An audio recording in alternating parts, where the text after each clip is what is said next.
আসসালামু আলাইকুম। আজকে আমরা রুল নাম্বার 5 পড়ব, অর্থাৎ কাউন্টেবল এবং আনকাউন্টেবল নাউনের মধ্যে পার্থক্য নির্ণয়। তো চলুন আমরা প্রথমে কাউন্টেবলের বৈশিষ্ট্যগুলো দেখে নিই।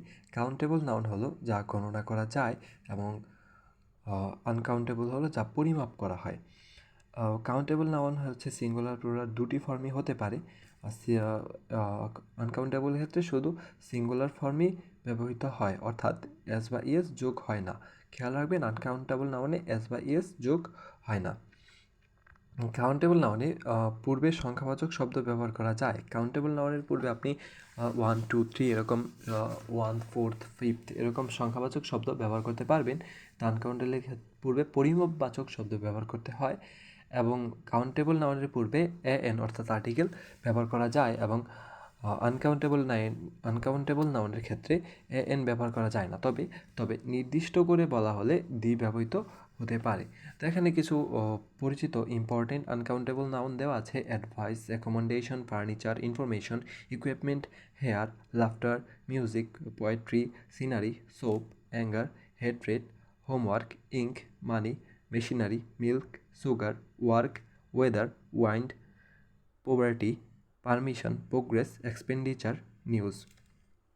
তো এখন চলুন আমরা কিছু কোশ্চেন এক্সপ্লেনেশন সহ পড়ে নিই। Dash is not the only thing that tourist want to see. তো এখানে কি হবে? এখানে উত্তর হবে সিনারি। কেন সিনারি হবে? কারণ আমরা জানি আনকাউন্টেবল নাউনের সাথে আর্টিকেল হয় না বা এস বা ইএস যুক্ত হয় না। তো সঠিক উত্তর হবে সিনারি।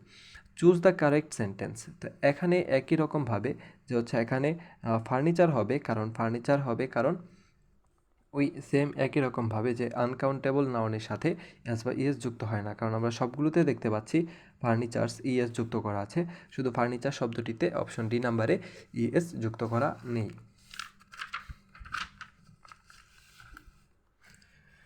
এবার কোশ্চেন নাম্বার 3। দুঃখিত, আজকে ফোকাস একটু প্রবলেম হচ্ছে, ক্ষমা সুন্দর দৃষ্টিতে দেখবেন।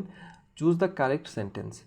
এখানে কারেক্ট সেন্টেন্সটি হলো we have a lot of work to do in the summer. কেন ওয়ার্ক? অন্যগুলো কেন হয়নি? অন্যগুলো দেখুন এখানে সবগুলোতে ওয়ার্কস দেওয়া আছে, বাকি সেন্টেন্সটাতে আমরা না যাই।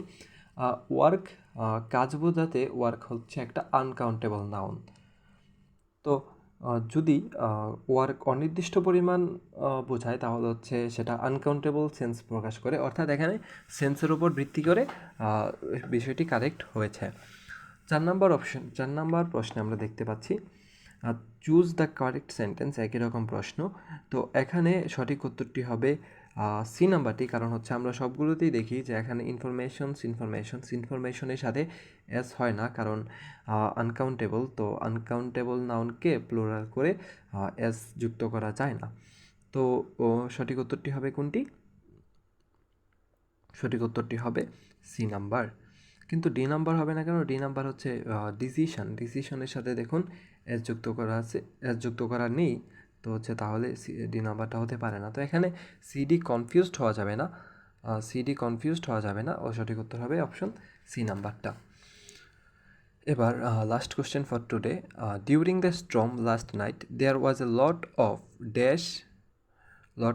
ড্যাশের মধ্যে কী হবে? ড্যাশের মধ্যে হবে থান্ডার অ্যান্ড লাইটিং শব্দটি হচ্ছে কাউন্টেবিলিটি বিবেচনা, মানে গণনা করা যায় না, অর্থাৎ আনকাউন্টেবল। আমরা তো আসলে হচ্ছে বিদ্যুৎ চমকানো বা হচ্ছে কী বলে বজ্রপাত, এগুলো গণনা করতে পারি না।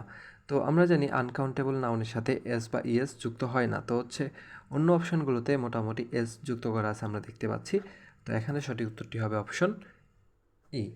তো এই ছিল আজকের লেকচার। তো আজ এ পর্যন্তই। আসসালামু আলাইকুম।